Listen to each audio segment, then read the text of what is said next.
Hamas کے ترجمان doctor خالد القدومی کا کہنا ہے کہ اسرائیل 75 سال سے فلسطینیوں کے قتل عام میں مصروف ہے۔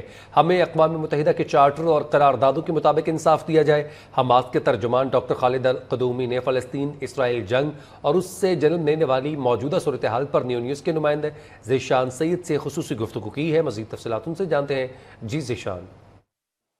السلام علیکم ناظرین، ہمارے ساتھ موجود ہے ڈاکٹر خالد قدومی ترجمان حماس، اور آج ان سے بات کریں گے حماس اور فلسطین کی جو موجودہ صورتحال ہے اسرائیل کے ساتھ جو جنگ کا ہو رہا ہے اس پہ۔ ڈاکٹر صاحب آپ کو ویلکم کرتے ہیں، ہماری پورے پاکستانی قوم جو ہے اس دکھ کی گھڑی میں آپ کے ساتھ ہے۔ سوال یہ پوچھنا چاہوں گا کہ حماس کو پتہ تھا کہ اسرائیل ایک مضبوط دفاعی نظام کا ملک ہے، تو پھر حماس نے حملے میں پہل کیوں کیا؟ بسم اللہ الرحمن الرحیم، شکریہ آپ کا۔ دیکھیں، ہمیں تو 75 سال سے پتہ ہے، یہ نہیں کہ آج ہی پتہ چلا کہ اسرائیل کیا ہے اور ان کے کرائمز کیا ہے۔ 1948 میں اسرائیل نے کہ تقریباً 600 ولیجز نقشہ سے اڑا دیا ہے، وہ قتل عام بھی کیا ہے، مگر ہم نے دنیا کو پوچھا ہے، انتظار کیا ہے کہ آیا آ کر ہمارا رائٹ کو اور لیجیٹمیٹ رائٹ کو واپس دیں، ہمیں آزادی دیں، اس سامراج کو ختم کریں۔ چلے اقوام متحدہ کے مطابق جو ریزولوشنز پاس ہوئے اس میں عمل کریں، کہ اگرچہ کہ وہ ظالم ہے، وہ ناانصاف ہے، لیکن چلے کہ انٹرنیشنل لاء نے یا یونائٹڈ نیشن کا جو ریزولوشن ہے 1967 کے بارے میں بات کر رہے تھے، وہ تو 45% کی باتیں کر رہے ہیں کہ فلسطینیوں کو دینا تھا، وہ بھی 75 سال سے آیا ہے کہ آج تک فلسطینیوں نے کوئی اپنے زمین پہ واپس آیا ہے کہ ان کی زندگی ہے، عزت دار زندگی ہے، یا اس آکیوپیشن کے نیچے ضلالت کی زندگی گزار رہے ہیں۔ ہمارا بچے 7 اکتوبر سے پہلے ویسے اپنے بیڈ روم میں مرتے ہیں، بیچارے شہید ہو جاتے ہیں، چونکہ محاصرے کے اندر ہے، پانی نہیں ہے، بجلی نہیں ہے، بہت عزت نہیں ہے بھائی۔ فوجی آپریشن جو 7 اکتوبر کا واقعہ ہوا یا جنگ حماس اور اسرائیل کے جنگ شروع ہوئے، تو اس سے 2 ہفتے پہلے جو اسرائیلی وزیر خارجہ ہے انہوں نے ایک اپنی پریس کانفرنس یا پریس ٹاک میں کہا تھا کہ بہت جلد سعودی عرب جو ہے وہ اسرائیل کو تسلیم کرنے جا رہے ہیں، اور اس کے بعد بہت جلد 7 اسلامی ممالک جو ہے وہ اسرائیل کو تسلیم کریں گے، اور آپ نے اس پورے پلان کو جو ہے وہ نیست و نابود کر دیا۔ اس حوالے سے کیا کہیں گے؟ دیکھیں، یہ جو تیاری ہمارا مجاہدین نے کیا ہے وہ 2 ہفتہ کی تیاری نہیں ہو سکتا ہے، یہ تیاریاں جو ہے نا وہ کم از کم 2 سال ہوئے ہیں۔ یہ ہم نے دیکھا ہے واقعی ایک بہت ہی منصوبہ ہے ہمارا فلسطینی مسئلہ کے خلاف، ہمارا عوام کے خلاف، کہ ایک جو ڈاکٹرن ہے نتنیاہو کا اور اسرائیلی لیڈرشپ کہ یہ فلسطینی ہے ہی نہیں ہے۔ ہم نے جانا ہے مسلمانوں کے ساتھ، عربوں کے ساتھ، دنیا کے ساتھ ہے کہ روابط قائم کرنا ہے اور سفارت خانوں کا تبادلہ کرنا ہے اور سفراء کو تبادلہ کرنا ہے، اور یہ فلسطینی کا کوئی چیز نہیں ہے، یہ ڈاکٹرن ہے کہ باقاعدہ کہ منصوبہ ہے، یعنی مطلب یہ فینٹیسی یا ایموشنل والی باتیں نہیں ہے۔ اور یہ بھی سچ ہے کہ ون آف دا گولز، ایک ہدف ہے ان اہداف میں سے جو 7 اکتوبر کا اور طوفان الاقصی کی دنیا کو بتانا کہ ہم اجازت نہیں دیں گے کہ مسئلہ فلسطین کو ایسے ہی آپ نے کہ تاریخ کے ساتھ حوالہ کرنا ہے اور اس کو فراموش کرنا ہے، اور ہم اجازت نہیں دیں گے۔ آپ نے اسرائیل کے ساتھ تعلقات قائم کرنا، وہ فلسطین سے دور ہوگا اور وہ اپنے مفاد کے لیے ہوتا ہے اور اپنے عوام کے مفاد کے خلاف بھی ہوتا ہے۔ عوام ہمارا ایک زندہ ہے، عوام ہرگز اسرائیل کو تسلیم کرنا کو تیار نہیں ہے، جیسا کہ واقعی کہ آپ صحیح کہہ رہے ہیں کہ ان اہداف میں سے ایک ہدف ہے کہ اس دنیا کو یہ میسج پہنچانا کہ ہم اجازت کسی کو نہیں دیں گے فلسطین کو فراموش کرنا اور فلسطین کو ساتھ غداری کرنا۔ اچھا سر، تو ایک اعداد و شمار کے مطابق 7 اکتوبر سے لے کے آج تک تقریباً اراؤنڈ 20,000 افراد جو ہے وہ شہید ہو گئے ہیں، اس میں زیادہ تر تعداد جو ہے وہ بچوں کے ہے، اور جو غزہ کی پٹی ہے، خان یونس ہے یا دیگر جو کیمپس ہیں متاثرین کی، وہاں پہ طبی سہولیات، کھانے پینے کی شدید فقدان ہے۔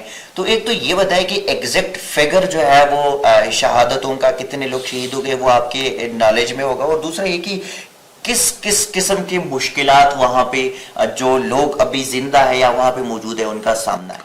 دیکھیے ہیلتھ منسٹری آف پیلسٹائن کے اعمار و شمار کے مطابق جو ہے آج کے 14 دسمبر کے مطابق تقریباً ہمارے پاس 18,600 شہید ہے، لیکن ساتھ ساتھ بھی آپ کو یہ بھی پتا ہونا چاہیے کہ تقریباً 7,000 to 8,000 کے لاس ہے، یعنی رمبلز کے نیچے ہے. اور وہ اسرائیل کا جو نیا ہتھیار انہوں نے استعمال کرتے ہیں وہ ایسا بمب ہے نا جو سیمنٹ کا جو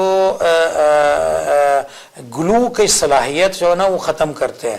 یعنی پہلے کے وہ جو بمب آتے ہیں نا وہ بریکس گرتے ہیں، کسی ہڈی کو توڑ دیتے ہیں، کسی کمر کو توڑ دیتے ہیں، لیکن ابھی یہ جو نیا بمب یوز کر رہے ہیں کہ یہ جو پینٹ ہے نا وہ اور یہ سیمنٹ ہے وہ پاؤڈر کی طرح نیچے آ جاتے ہیں، اس کا جو گلو کا جو صلاحیت ہے نا وہ ختم ہو جاتا ہے، تو آکسیجن ہوتا ہی نہیں ہے.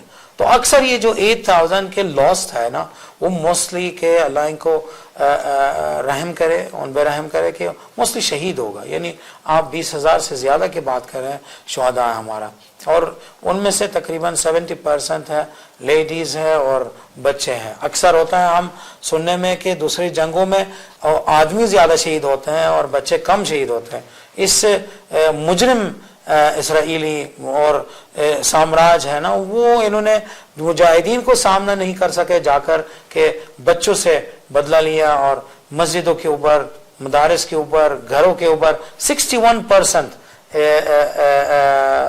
ریزیڈنشیل یونٹس میں جو غزہ میں ہوتا ہے کہ اس کا تباہ کیا ہے. 600,000 فلسطینی ہے، اب ان کا کوئی جگہ نہیں ہے کہ رہنے کا ہے. بلینز آف ڈالرز کا نقصان ہے کہ اگر انفراسٹرکچر کی بات کریں. ابھی ایوری تھنگ از نیڈڈ، ہر چیز جو آپ کے ذہن میں، پانی کا جو اسٹینڈرڈ نیڈ ہے WHO کے مطابق ہے 100 لیٹر ہر بندہ کے لیے روزانہ ہے. وہ غزہ کے لیے کہ 7 اکتوبر سے پہلے وہ 84 تھا، یعنی ویسے ہی محاصرہ کے اندر تھے نا 17 سال کا، ان کا جو سٹینڈرڈ 84 ہے، ابھی 2.5 ہے لیٹر کا. آپ امیجن کیجئے کہاں سے 100 لیٹر کا روزانہ، کہاں سے 84 کا روزانہ، اور کہاں سے 2.5 لیٹر کا پانی جس میں آپ نے نہانا، وضو کرنا اور پانی پینا. تو یہ کیا امت ہے یار آج ہے جو پانی ہمارا غزہ میں رہنے والے لوگوں کو نہیں پہنچا سکے. کیا یہ حیثیت ہے ہمارے کہ ابھی رفح گیٹ کو ہم نہیں کھول سکے؟ یہ قابل قبول نہیں ہے. آیا ہم نے غزہ میں کہ آپ کے آرمی کی ضرورت ہے، یا آپ کے جنگ دینا، یا آپ کے وہاں جا کر اسرائیل کے خلاف کوئی جنگ لڑنے کی ضرورت ہے؟ بالکل نہیں ہے. ہم صرف اور صرف یہی کہتے ہیں آپ لوگوں نے کوئی قراردادیں منظور کی ہے OIC کے سطح پر، وہ قراردادیں کہاں ہیں؟ آپ لوگوں نے کہا تھا کہ ہم مستقل طور پہ رفح گیٹ کو کھولیں گے پانی پہنچانے کے لیے، کھانا پہنچانے کے لیے، دوائی کو پہنچانے کے لیے. وہ کہاں ہے؟ کبھی کبھار کے یوں محسوس ہوتا ہے کہ واقعی ہم نے اس دنیا میں آیا ہے صرف اور صرف کے ذلیل ہونے کے لیے، اور اس امت میں رہنا ہی ذلیل ہونا کے یہی مقصد تھا. میں یہ کہتا ہوں کہ آپ نہ کہیں، یہ اور مزید فرسٹریشن ہو جاتا ہے. ابھی ہمیں پتا ہے کہ جی ہمارا حکمرانوں کا یہ اوقات بھی ہے کہ جا کر کے نتنیاہو کے افسری سے جا کر یہ 100 ٹرک روزانہ ہے غزہ میں داخل ہونا کا مطلب کیا ہے؟ 17 سال کے محاصرے کے اندر ڈیلی نیڈ، منیمم نیڈ ہمارا عوام کے لیے 600 ٹرکس ڈیلی. آج تو جا کر کے 100 ٹرکس کو یا اس سے کم ہے، اور وہ بھی نتنیاہو پہلے چیک کرے العوجہ کراسنگ بورڈر میں، پھر دوبارہ رفح کے گیٹ میں آنا، اور وہاں 4 انٹرنیشنل آرگنائزیشن کو چیک کرنے کے بعد جا کر فلسطینیوں کا حوالہ کرنا. آخری سوال پوچھنا چاہوں گا، حماس اور اسرائیل جنگ میں جو کہ بہت سارے شہادتیں ہو گئی ہے، دونوں طرف نقصانات ہیں، فلسطین کے نقصانات زیادہ ہو گئے ہیں. اگر جنگ بندی ہو جاتی ہے تو حماس کن شرائط پر جنگ بندی کے لیے تیار؟ دیکھیں یہ میدان جنگ بے شک غزہ میں ہے، لیکن اسرائیل سے پہلے ہم نے دیکھا بائیڈن نے اس جنگ میں شامل ہوئے. اسرائیل سے پہلے بھی ان کا سٹیٹمنٹ آیا ہوا ہے.